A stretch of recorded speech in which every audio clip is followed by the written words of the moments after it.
Wow, spring is here and it is beautiful. I definitely reached my limit on how much winter I could handle this year. Thankfully, it is seemingly over. Good news for everyone.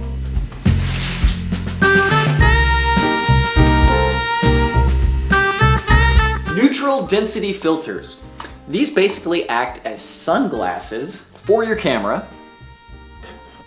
Oh, look how dark it is. I do not use these because they're a hassle to put on and off. You also have to add custom white balances because you can't really use your preset white balances with these because then it'll change the color totally.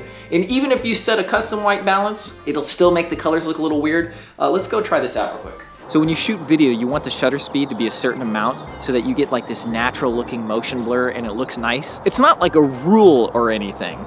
You can change the shutter speed so it gives you different types of motion blur. Like we can do a really high shutter speed like this, and then you can see each individual finger, there's no motion blur. But if you want it to look cinematic, you want that nice motion blur. Problem is, when you're outside, it's so bright that if you have the natural motion blur, the consequence is that you also get a really deep depth of field, so you can see everything in the background, you can see everything in the foreground. And also with these mirrorless cameras, you can probably see little spots somewhere in the sky from dust on the sensor.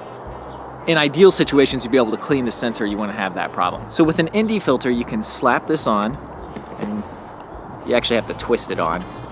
It's kind of a pain.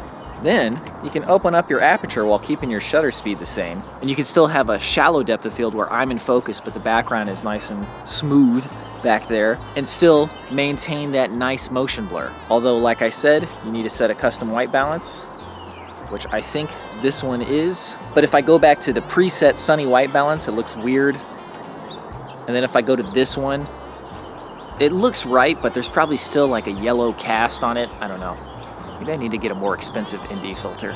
Anyway, long story short, the vast majority of our audience does not care what the motion blur looks like. Maybe they'd care if they saw the difference and then compared them A/B testing. So for practicality's sake, I haven't been using ND filters, but the last time I tried using these filters was in our Algonquin episode, which was like in 2016. It's like 7 years ago. I'm like, well, maybe I should try it again. Give it another try. See if we can make it work.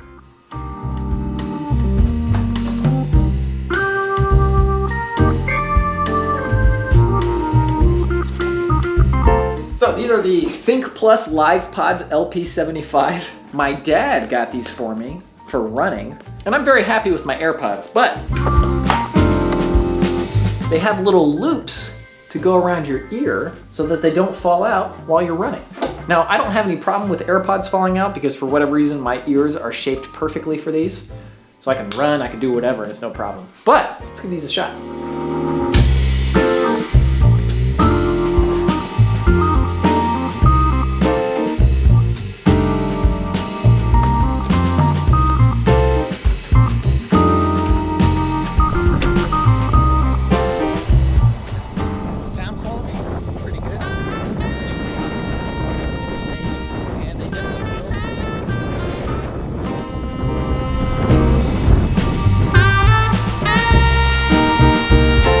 So on the sides here, there's these little circular touch capacitive buttons. And while running, it's a bit difficult to press those accurately. I gotta like slow down and carefully double tap. Works though. Today was not much of a running day. Doing all right. 48.1. Overall, not bad for 20 bucks. I guess it makes sense that they're not as convenient and feature complete as $100 headphones, but. Okay, that'll do it for today's Vlogorio. I will see you in the next one right now. See you then.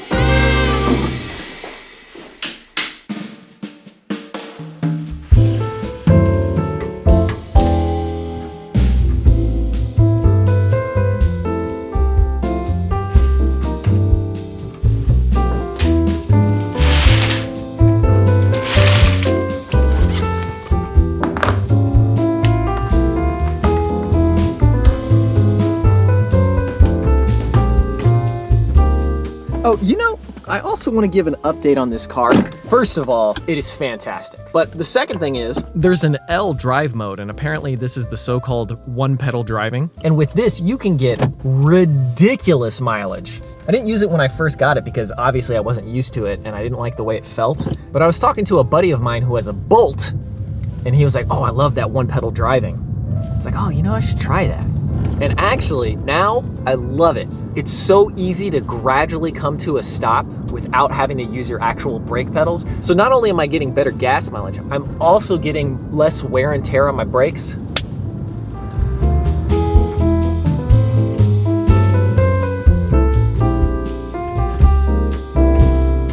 Okay, this is interesting. I've driven 32.6 miles today. I've used 6 kilowatts, 151 miles per gallon electric, whatever that means. And I still have 41 miles of range. I really feel quite silly that I have not been using one pedal driving earlier. Cause that's, I'm gonna get like 70 miles. Man, maybe I should do some part-time Ubering. Make a little side cash. Let me be very clear, I'm just joking. I do not have the time to do any Ubering. Just doing Adventure Archives alone takes up all of my time, adding in the vlog, and there's no room for anything else. You may or may not be amazed that people just don't know what I do. Like, oh, what do you do all day?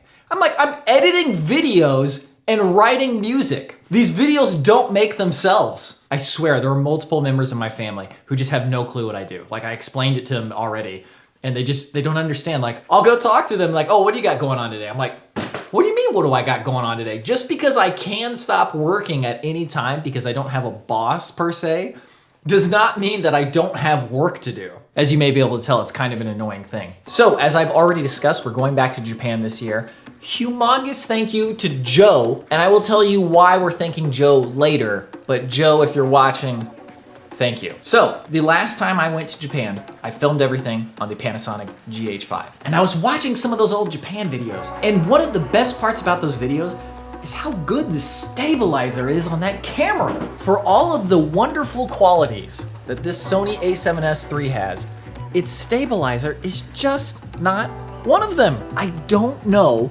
if I want to bring it with me on a Japan trip where I'm going to be running and gunning, handhelding, and I just got a stabilizer that looks like this. It's fine, especially once you get going. But if I flip it around and then I'm doing something and then it's looking all shaky, people start barfing left and right. They're going to be like, this video sucks. So I got a couple of options. I could use something like the Panasonic S5 with a slightly better stabilizer, but I don't really like this camera and it's missing some features. In fact, this is not even an option. What am I doing? The other option is to use the GH5 again. A 6-year-old camera that is still a beast and would probably be the best fit of everything they make right now. Maybe, I don't know. Or I could get a Panasonic GH6. Terrible autofocus as usual, but it's got an even better stabilizer. Or there's one more option. I could pray that they release a GH6 II with good autofocus before I go to Japan.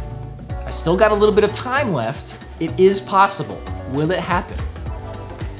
Keep our fingers crossed. I think the frustrating thing is it's not even a price issue. If I could pick and choose features from different cameras, I could make the perfect camera for me. Obviously, I know nothing about what it takes to manufacture a camera, but it seems like what I want should be feasible.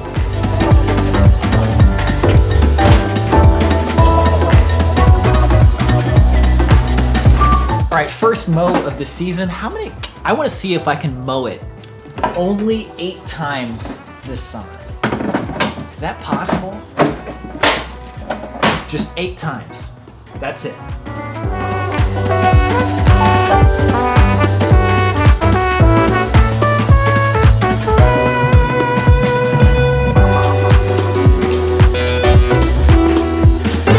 Okay, not a bad start. I need to figure out what to do with all of these sticks. I think probably the easiest thing is to cut them up and make a little fire. So I have a couple of cookouts, marshmallow roasting. Take care of those lickety split.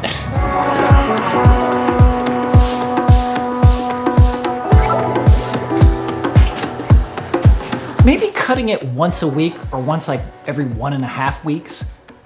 That might be easier because then you could just do a little trim on the top. I don't know. Thank you very much for watching today's vlog. I'll think about it. See you in the next one.